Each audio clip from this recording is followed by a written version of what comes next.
Boa noite a todos. Que a graça e a paz de Cristo Jesus esteja com cada um de nós. Amém? Eu tenho certeza que vocês estão pensando, eu jurava que eu ia ficar livre dele pelo menos um domingo. Tá eu aqui de novo. Vocês vão ter que me aturar. Dessa vez, com a graça de Cristo, foi me concedido uma vez plus, um bônus, que eu acredito que vocês têm acostumado que a gente sempre tem feito um rodízio, nas quartas e no domingo, só que dessa vez me surgiu outra oportunidade. Então, preparem-se. Mas, pois bem, vamos dar continuidade àquilo a qual nós temos estudado. Nós já temos cantado a respeito de Cristo Jesus, e algo que nós cantamos nesse último louvor é algo que nós vamos falar na nossa mensagem. Nós cantamos que nele, em Cristo, nós somos livres. E pelo incrível que pareça, o texto hoje ao qual nós vamos ver vai tratar justamente sobre isso. É a liberdade que somente o Filho, aquele que é Cristo Jesus, ele pode proporcionar. Abram comigo, Evangelho de João, capítulo 8, nós vamos discorrer do verso 31 ao verso 37. Evangelho de João, capítulo 8, do verso 31 ao verso 37. E assim diz a Sagrada Escritura. Disse, pois, Jesus aos judeus que haviam crido nele: se vós permanecerdes na minha palavra, sois verdadeiramente meus discípulos, e conhecereis a verdade, e a verdade vos libertará. Responderam-lhe: somos descendência de Abraão, e jamais fomos escravos de alguém. Como dizes tu, sereis livres? Replicou-lhe Jesus: em verdade vos digo, todo o que comete pecado é escravo do pecado. O escravo não fica sempre na casa, o filho sim, para sempre. Se, pois, o Filho vos libertar, verdadeiramente sereis livres. Bem sei que sois descendência de Abraão, contudo, procurais matar-me, porque a minha palavra não está em vós. Que Deus aplique sua palavra aos nossos corações e que por ela nós sejamos moldados, trabalhados, edificados, e que a sua palavra, com muita graça, ela venha alcançar os nossos corações e nós sejamos salvos por ela. Amém? Um dos princípios mais buscado pela sociedade em todo tempo, em todo momento, a qualquer hora, chama-se liberdade.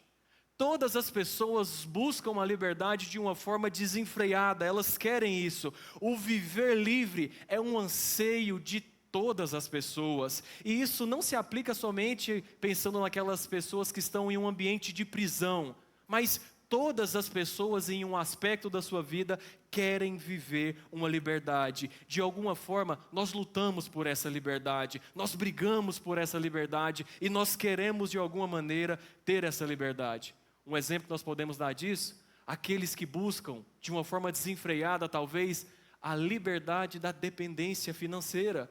Alguns talvez buscam a liberdade da presença dos pais, querem sair de casa, querem ir embora, querem viver as suas vidas. Outros talvez vivem em busca da liberdade dos pensamentos que são construídos pela sociedade, aonde nós vamos sendo moldados todo dia por eles, e alguns querem ficar livres disso, e por aí vai, vários e vários aspectos de liberdade. A liberdade, ela é um bem, e o homem sim, ele precisa buscar essa liberdade, mas a liberdade, ela não é alcançada no momento onde eu me desvelencio dessas coisas, e agora eu passo a viver do jeito que me vem à cabeça, ou seja, aquilo que me dá na telha, agora eu vou fazer, eu vou viver, eu vou agir dessa maneira porque eu sou livre. Não é essa liberdade, porque essa liberdade é a liberdade que o mundo define, é uma liberdade que o mundo traz como um padrão de regra. Para um ímpio, para uma pessoa que está no mundo, nós sabemos que ser livre é fazer aquilo que te vem na cabeça, é aquilo que dá vontade de fazer. Mas nós olhando para o conceito bíblico, liberdade não é fazer tudo aquilo que eu quero, porque se eu fizer tudo aquilo que eu quero, pode ter certeza, a consequência disso vai ser a minha própria destruição, porque nós sabemos, no fundo,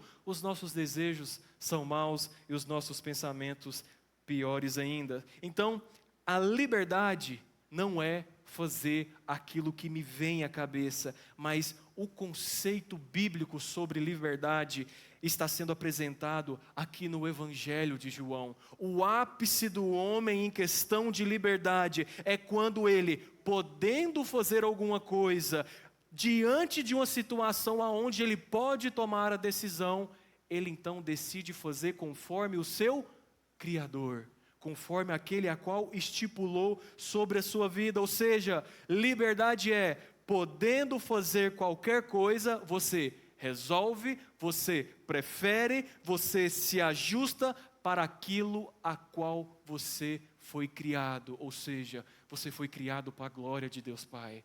Você se ajusta a Ele, você se molda a Ele, você vai nesse aspecto do Senhor. Então você se ajusta os seus pensamentos, você ajusta as suas preferências, você ajusta as suas vontades conforme as vontades do Pai.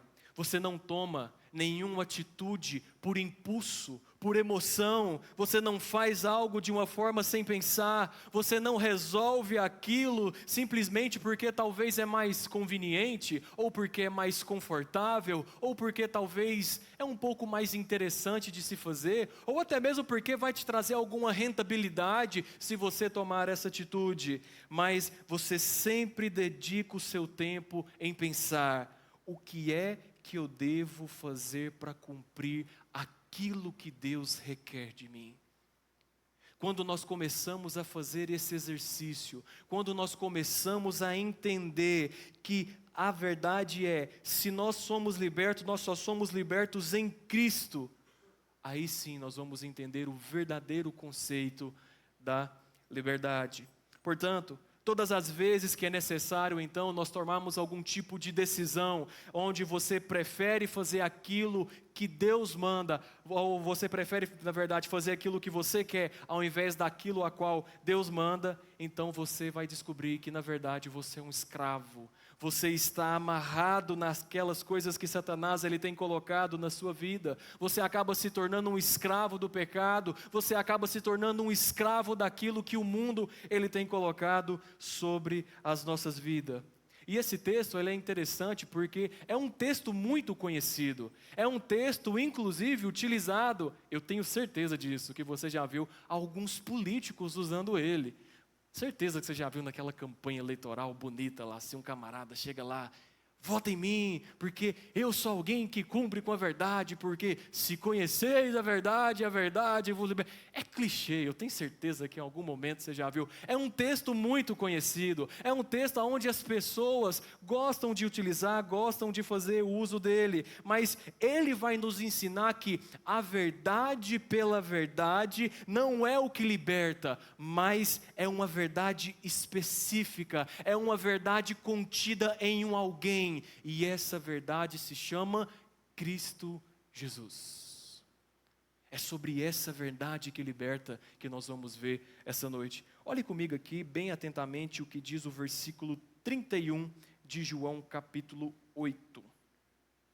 O versículo 31 ele diz o seguinte: disse, pois, Jesus aos judeus que haviam crido nele: se vós permanecerdes na minha palavra, sois verdadeiramente meus discípulos. É interessante porque o início aqui vai começar dizendo o seguinte: os judeus que haviam crido nele. Eu não sei se vocês se recordam, mas quando nós encerramos a nossa última mensagem no versículo 30, o que o versículo dizia? Dita essas coisas, muitos creram neles.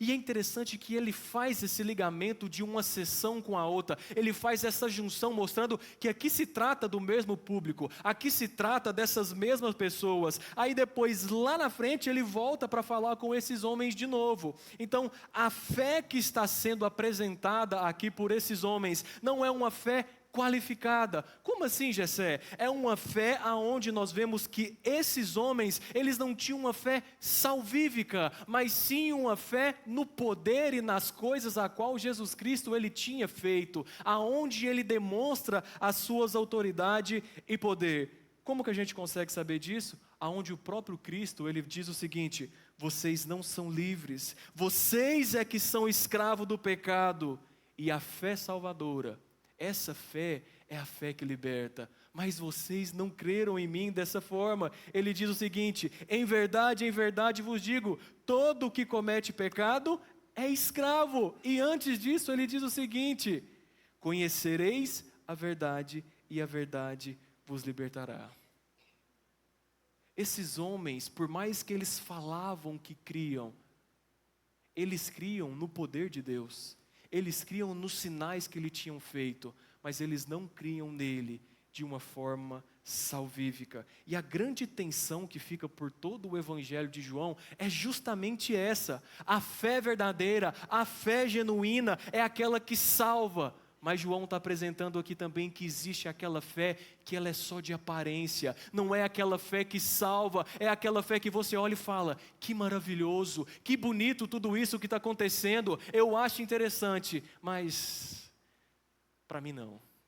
É legal, eu quero o benefício disso, mas eu não quero me entregar a isso, eu não quero viver para isso, eu não quero fazer parte desse grupo de ajuntamento. Só que se a gente voltasse lá em João capítulo 2 e versículo 23, olhe comigo o que diz João capítulo 2 e verso 23. Rapidamente nós vamos só ler aqui para a gente contextualizar um pouco melhor.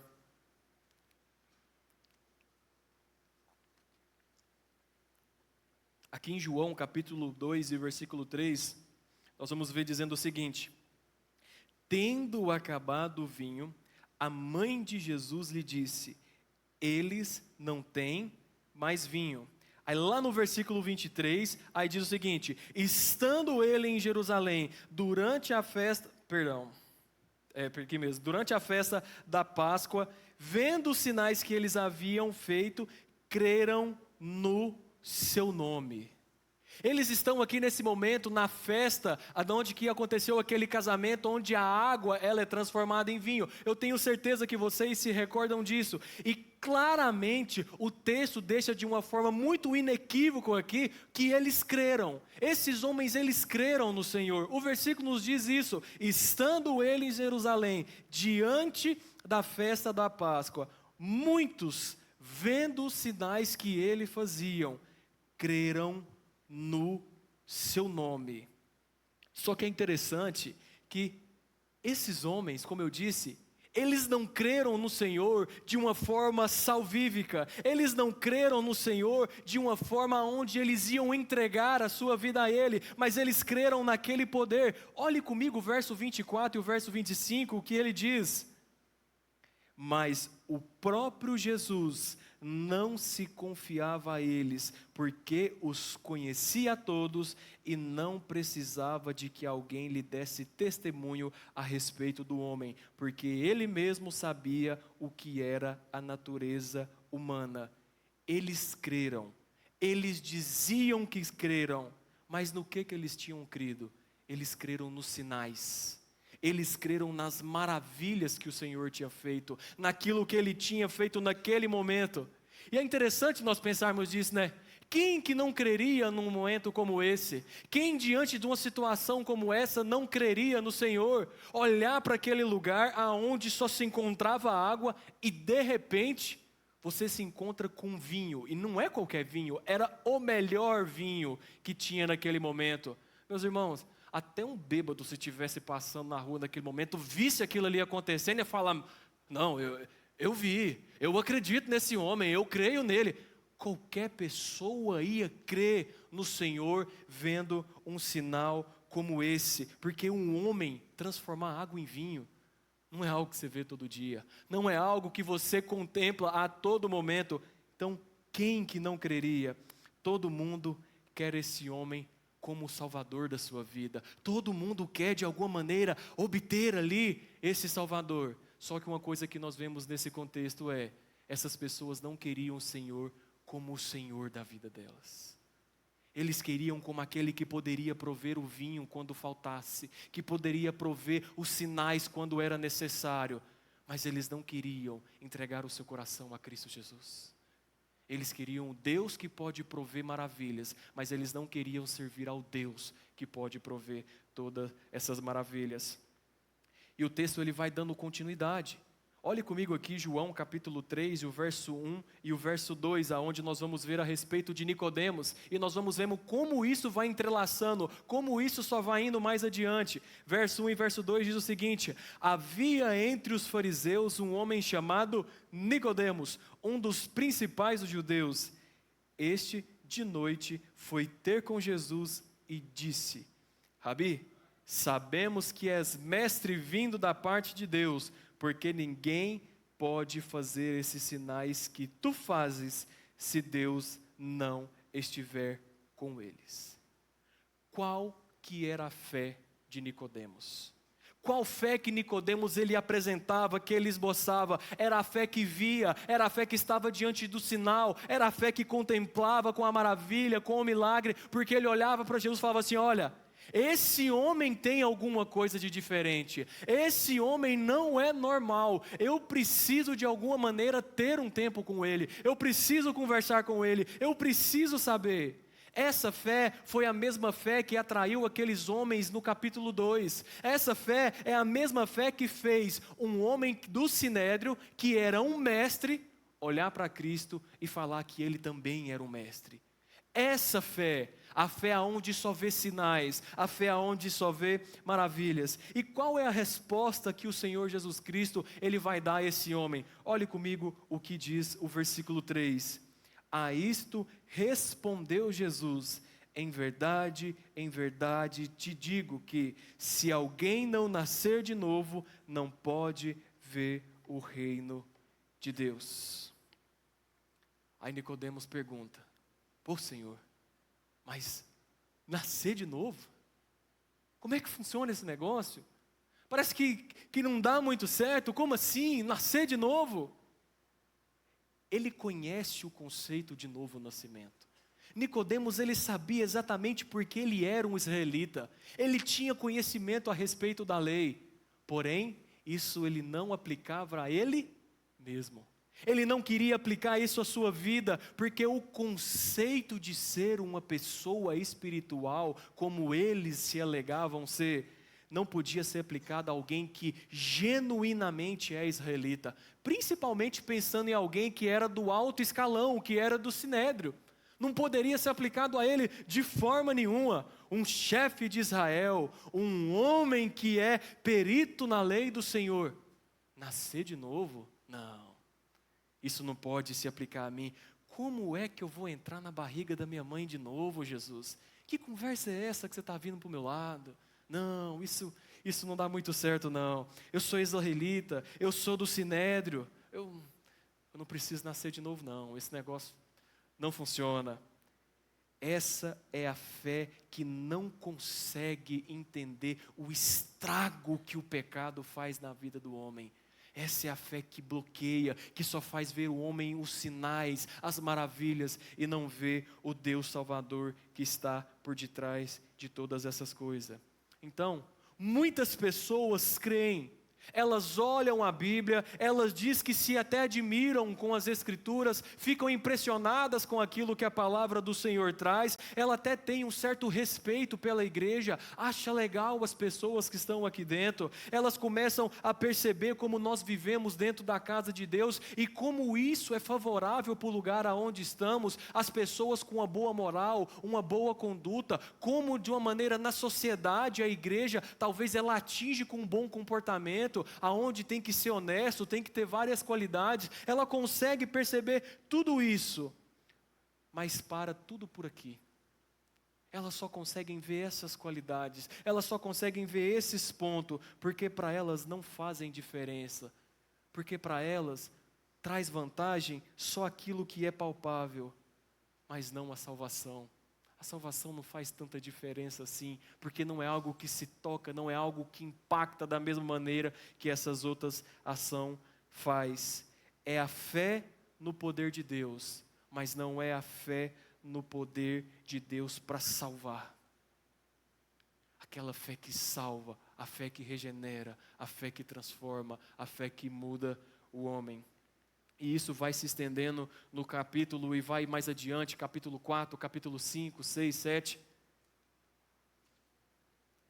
Mas rapidamente, só nós olhamos no capítulo 4, nós vemos lá onde Cristo ele chega diante daquela mulher samaritana, ele vai dizer a ela, olha, dá-me água, eu preciso beber. Aí o que aquela mulher ela diz para o Senhor?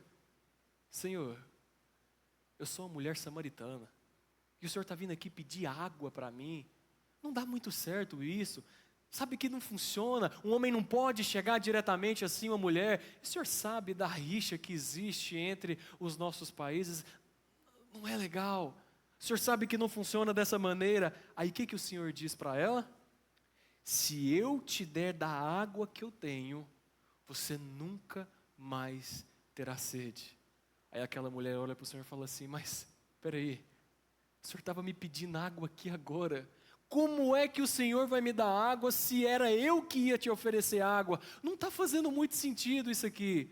Aí o que ele responde para ela?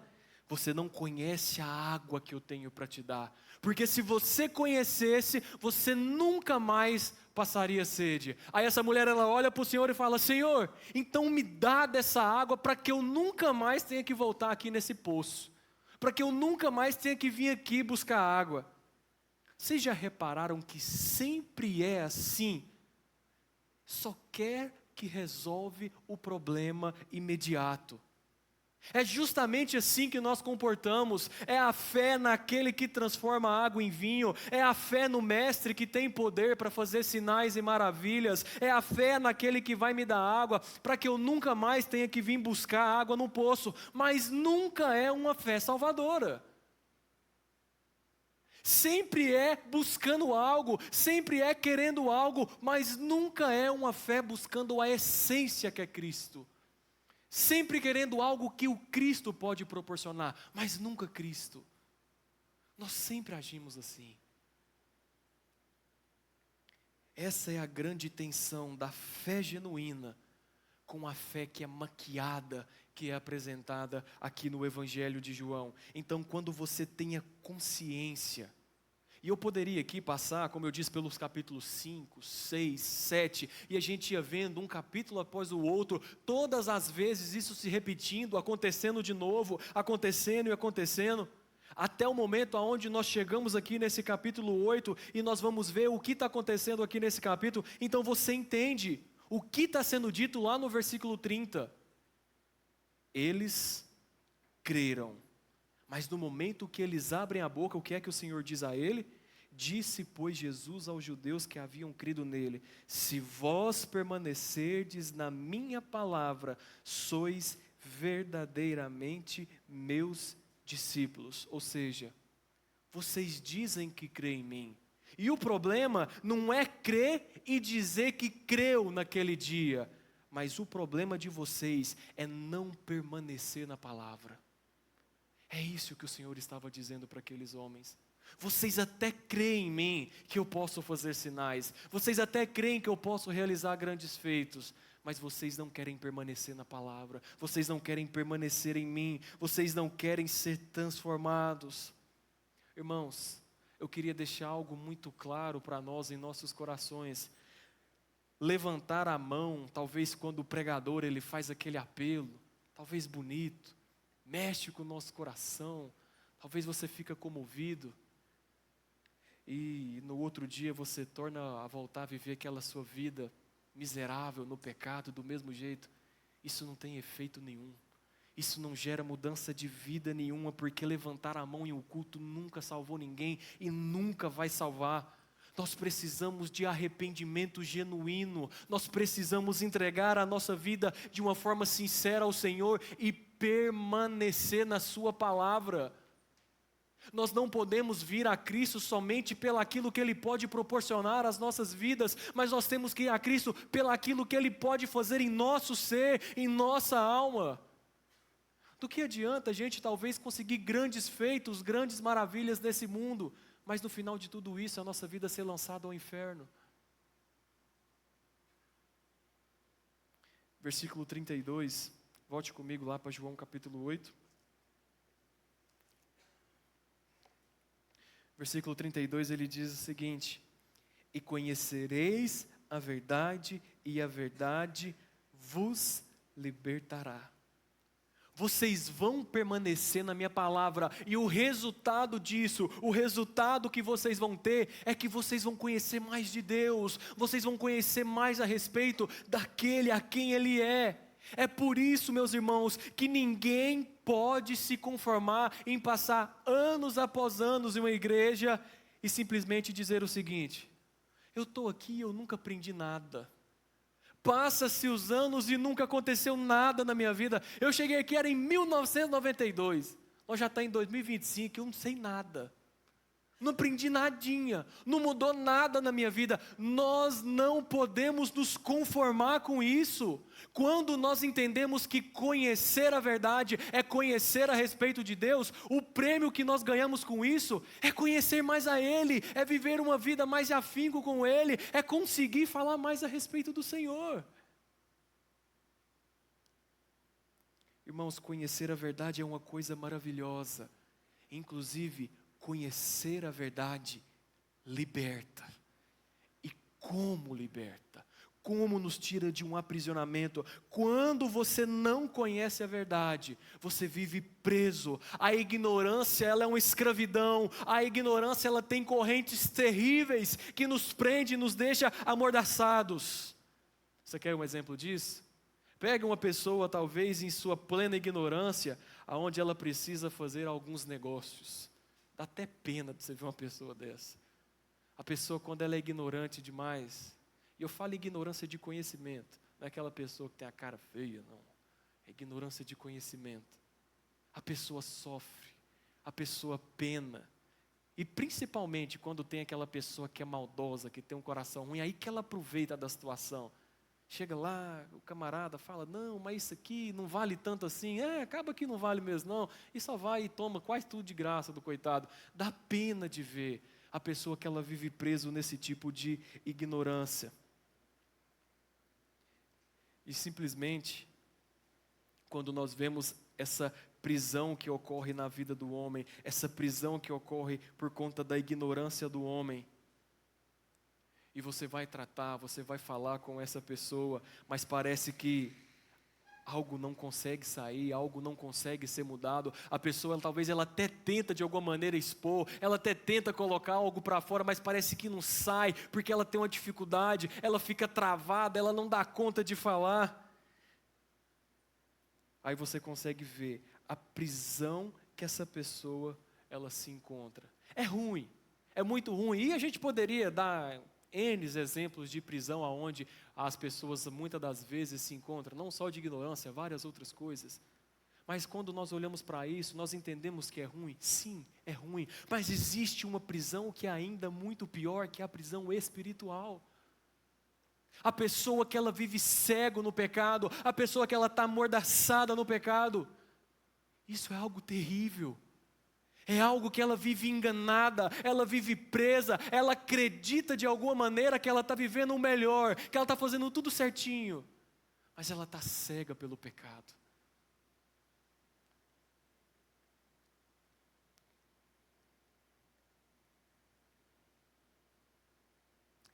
Muitas das vezes nós tentamos falar com essa pessoa, você chega para ela, você quer até mostrar essa situação a qual ela está, mas parece que a pessoa ela está tão presa, parece que ela está tão cega nesse mundo de pecado, que ela não consegue ver as coisas claras na vida dela. Isso, enquanto eu estava fazendo anotação, eu lembrei muito daquelas pessoas que muitas das vezes recebem aquelas notícias no WhatsApp, nem sabe o que aquela notícia quer dizer, nem tem certeza se é verdadeiro, mas sai mandando para todo mundo. Olha aqui que eu vi, um gato tocando uma sanfona. Aí você fala: não, mas não é verdade. Não, mas está aqui, está filmado. Eu sei que é verdade. Aí você fala: não, mas isso é inteligência artificial. Que isso, rapaz? Eu já vi cada coisa nessa vida, isso para mim não muda não. Parece que a pessoa ela vive cega, ela vive aprisionada de uma forma tão grande que ela não consegue perceber coisas simples na sua vida. Isso pode fazer algum mal para ela? Até pode, porque talvez ela vai mandar alguma coisa no grupo da família, no grupo do tricô, do crochê, não sei, e o povo vai ficar talvez contrariado com ela. Pode até fazer um mal para ela, mas existe um mal muito maior, que é nós não sabermos fazer distinção das coisas na nossa vida. Existe um mal maior, que é você não saber aquilo que é verdadeiro e aquilo que é falso, pensando no âmbito do Senhor, e isso sim faz um mal terrível na sua vida. Nós não podemos ser cegos para as coisas do Senhor, nós não podemos ser aprisionados, mas nós temos que ser libertos pelo Cristo. Quando você não conhece a verdade, toda pregação se torna verdade. Quando você não conhece a verdade, toda pessoa que está com a Bíblia na mão, se torna verdade, vira verdade. Se tem nome de igreja, é igreja, está valendo. Está aceito. Se esse homem é chamado de pastor, e ele está em um púlpito como esse, com certeza ele está falando a palavra de Deus, porque nós estamos cegos, nós simplesmente estamos alimentando de qualquer coisa que vem sobre as nossas vidas. E quantas vezes nós vemos pessoas, talvez, muito mais bem vestidas do que eu, provavelmente, mas num púlpito como esse, fazendo uso de uma palavra como essa, em um lugar como esse, onde nós estamos, com título, com placa de igreja, mas são verdadeiros lobos, pessoas que só querem, de alguma maneira, sabotar as pessoas, só querem extrair aquilo que elas têm, só querem recursos financeiros, só querem enganar o máximo possível. E os cordeirinhos de Deus estão ali, por conta da sua ignorância, cegos, sendo levados ao matadouro, para que esses lobos satisfaçam as suas vidas. Você já parou para pensar nisso? Quantas vezes, talvez por falta de conhecimento, você já não foi enganado?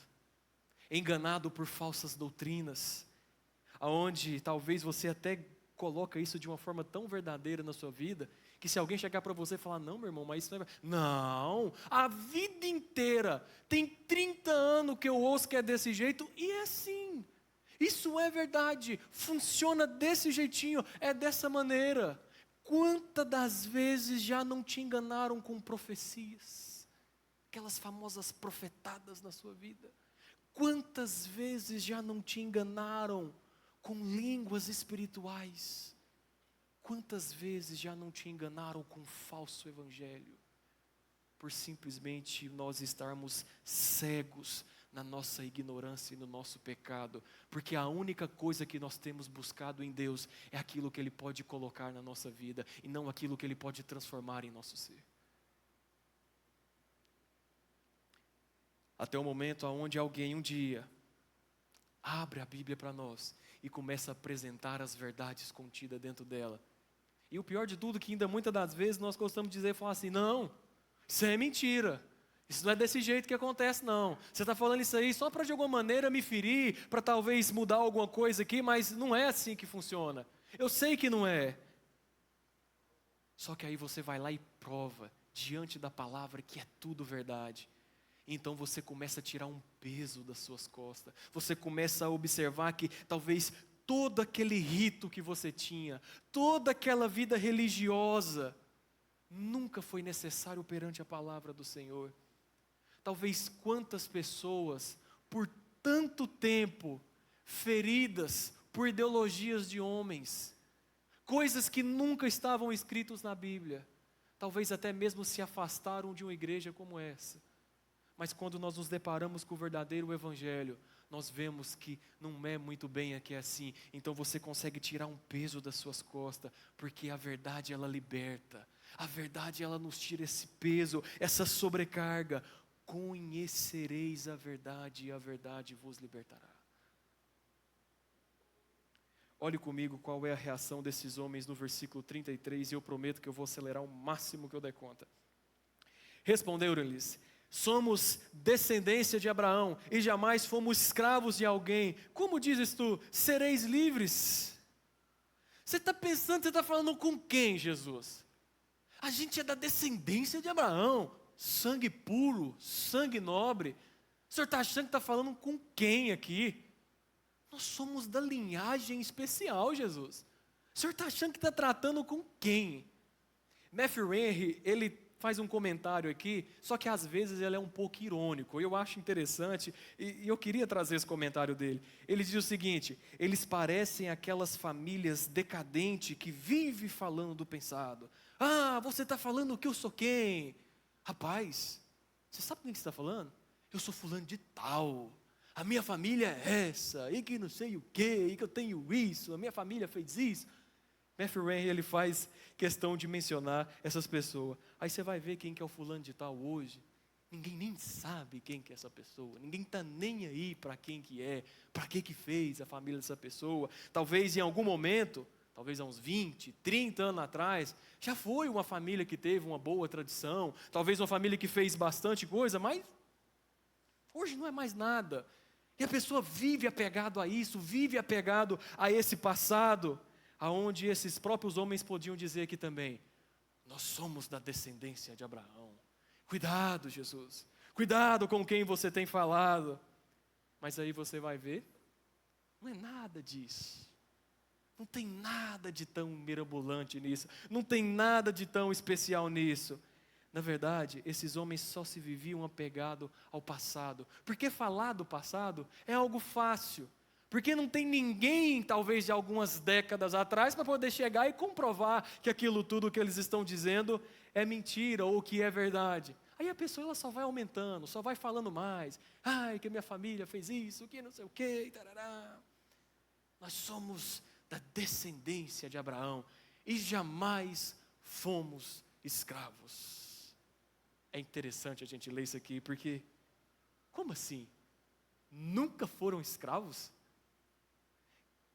É até engraçado a gente ler isso aqui na palavra do Senhor, mas nunca foram escravos. A gente tem que contar essa historinha aqui direito, né? Porque vamos voltar um pouquinho atrás. Lá no Egito, foram 400 anos de escravidão, mas nunca foram escravos. Israel, posteriormente, foi escravo de quem? Babilônia. Depois da Babilônia, eles foram escravos dos assírios. Depois dos assírios, dos persas. Aí vem esses camaradas sensacional e diz: jamais fomos escravos, nós somos da descendência de Abraão. Nunca foram escravos? Precisa de mais escravidão do que isso aqui? É muita coisa. E esses homens estão se vangloriando de um passado tão distante. Aí eles ficam então com essa panca, dizendo: não, nós somos da descendência, ao ponto até mesmo de mentir, de falar que nunca foram escravos. E é interessante que se nós olharmos no momento que aqui está sendo escrito o Evangelho, eles estavam sendo escravizados pelo Império Romano. E eles falam que não estão sendo escravos. Mas o próprio Império Romano escravizava eles nesse momento. Sabe o que é interessante? É o que o Senhor Jesus vai responder a esses homens.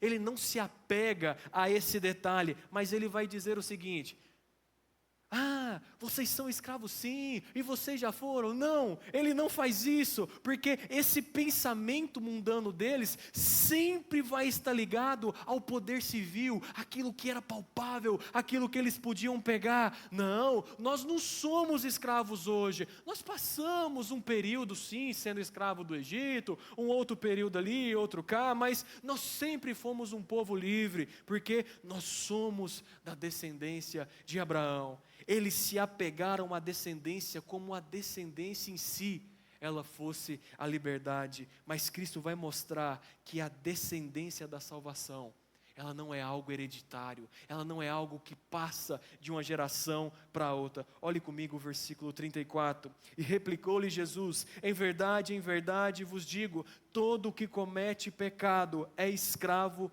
do pecado.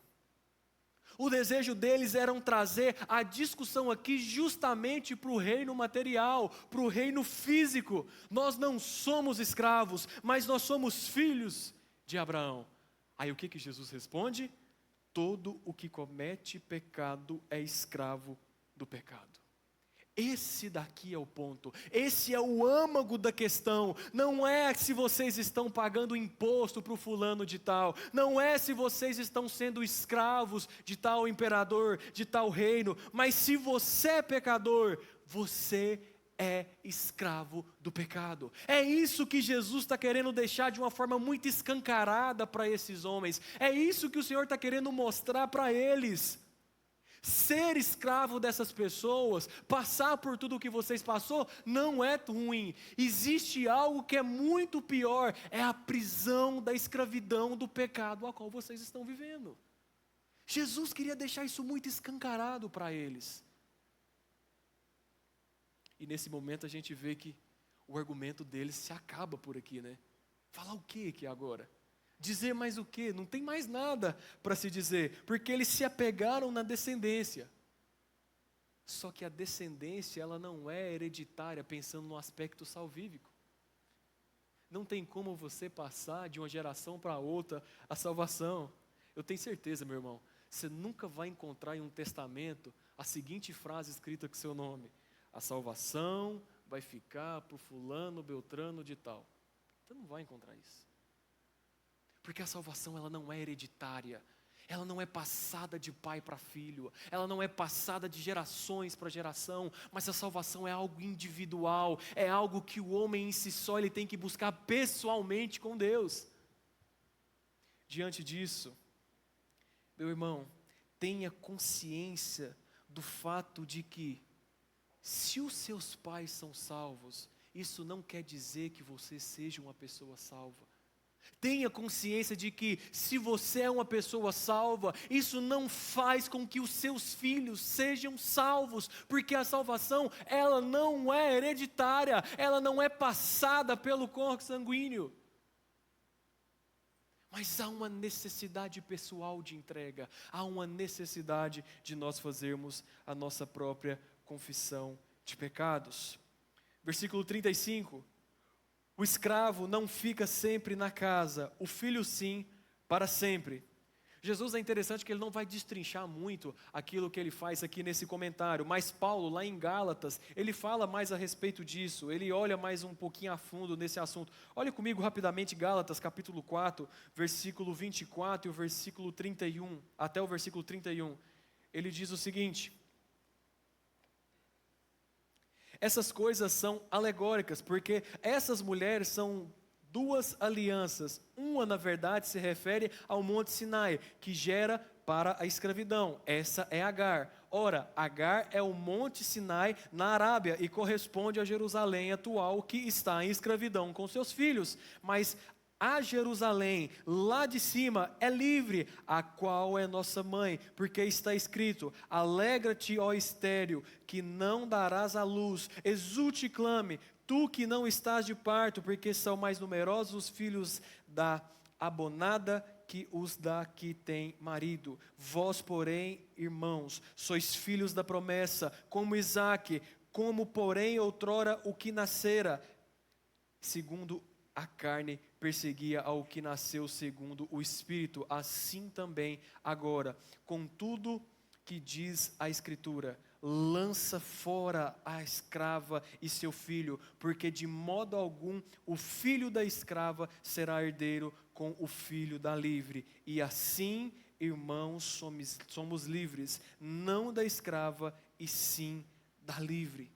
Paulo, ele pega essa história de Abraão para estar dizendo: olha, Abraão, ele tinha duas esposas, que era Agar e Sara. O menino que ele então nasce de Agar é o filho da escrava, ele não era o filho da promessa. Quem era então o filho da promessa? Era o filho de Sara. O que acontece então com o filho da escrava? Por um tempo, ele permanece na casa. Por um tempo, ele continua juntamente ali com Abraão. Mas depois o próprio Deus, ele diz a eles: olha, deixa ela aí, eu vou abençoar a vida dela, mas ele não pode ficar, vocês têm que ir. Ele não vai ficar aqui na casa, porque esse filho não é o filho da promessa, não é o filho da mulher livre, ele é o filho da escrava.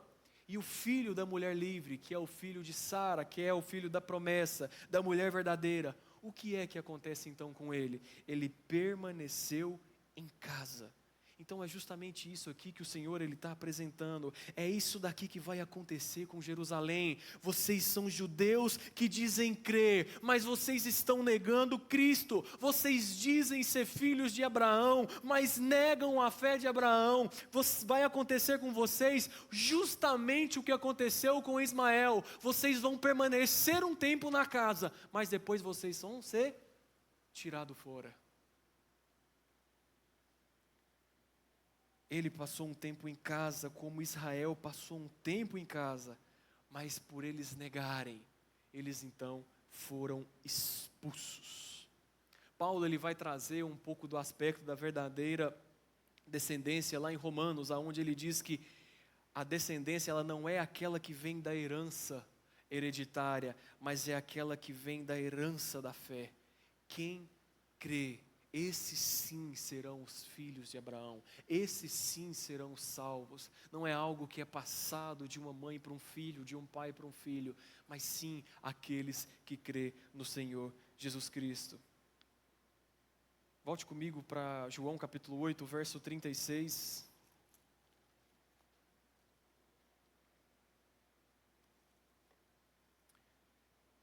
O versículo diz: se pois o Filho vos libertar, verdadeiramente sereis livres. É interessante esse se que Jesus Cristo ele vai trazer. Porque ele poderia simplesmente dizer, olha, o Filho vos libertar, verdadeiramente vocês vão ser livres. Mas ele não, ele coloca essa palavrinha antes, ele fala se. Irmãos, nós temos que ter algo na nossa mente. O Filho não vai libertar todos. Sabe por que ele não vai libertar a todos? Porque nem todos vão crer salvificamente, nem todos vão crer no aspecto da salvação, muitos vão crer somente naquilo que ele pode fazer, nos sinais que ele pode realizar. Mas se o Filho libertar, verdadeiramente sereis livres. Observe como aqui João ele deixa muito apresentado uma verdadeira liberdade e uma falsa liberdade. A liberdade que é falsa é aquela liberdade que muitas das vezes é pregada pelo mundo, aonde diz o seguinte, olha, você tem que beber o tanto que você quer, você tem que fazer tudo aquilo que você tem que vontade. Mulheres, tenha quantas você quiser, homens, tenha quantos você quiser em sua vida, olha, seu corpo, suas regras, faça do jeito que você achar que é bom, tome as suas iniciativas, faça tudo aquilo que você acha que deva fazer, primeiro pensamento que vier na sua mente, faça esse. Essa é a liberdade que é pregada pelo mundo, essa é a liberdade que é apresentada pelas pessoas, só que essa é a falsa liberdade, é a liberdade que aprisiona, porque ela dá uma falsa impressão de liberdade, justamente porque ela faz com que você faça exatamente aquilo que você quer, e você cria essa falsa percepção de liberdade. Só que fazer o que eu quero e não fazer o que Deus quer, isso sim é escravidão, isso sim é você viver aprisionado. E nós olhamos isso e nós vemos justamente, pensando talvez em uma pessoa que está aprisionada no mundo das drogas. A pessoa, ela está usando, aquilo está acabando com a vida dela, está justamente jogando ela no fundo do poço, só que ela não consegue se libertar daquilo. Ela vai na sua casa, pega um objeto de valor, ela vende e ela volta a usar a droga de novo. Mas ela fala para você, não, quando eu quiser ficar livre, eu fico. Isso aqui não me prende de maneira nenhuma. Ela volta na sua casa, pega mais um objeto, até o momento aonde que se acaba as coisas da casa dela. Ela precisa se elevar o grau da situação. Aí ela começa a roubar. Aonde está a liberdade nessas coisas? Isso a gente poderia aplicar em vários outros aspectos. Mas se o Filho libertar, verdadeiramente sereis livres. Meus irmãos, eu sei que nós já temos estendido bastante a mensagem, mas algumas perguntas nós temos que fazer. Se você realmente crê nessa palavra, se realmente você entende que você precisa ser liberto por essa verdade, não saia de um lugar como esse, não vá embora sem procurar uma ajuda, sem procurar um auxílio. Não vá embora sem colocar a sua vida nos eixos. Se você não conhece a Cristo, se você não conhecia Ele através da sua palavra, não vá embora sem antes conhecer a verdade que pode libertar você das amarras de Satanás. Mas se talvez você já é uma pessoa que conhece a Cristo, você é uma pessoa que já professou a sua fé, e por algum momento na sua vida você tem se sentido amarrado pelo pecado, você tem se sentido preso, talvez o inimigo de alguma maneira ele tem esgotado todas as suas energias, colocando situações onde realmente tem acabado com você. Se liberte do seu pecado hoje, faça uma reconciliação com Deus. Clame a Ele, peça por misericórdia. Jessé, mas eu não tenho nem ideia por onde começar, eu nem sei como fazer isso.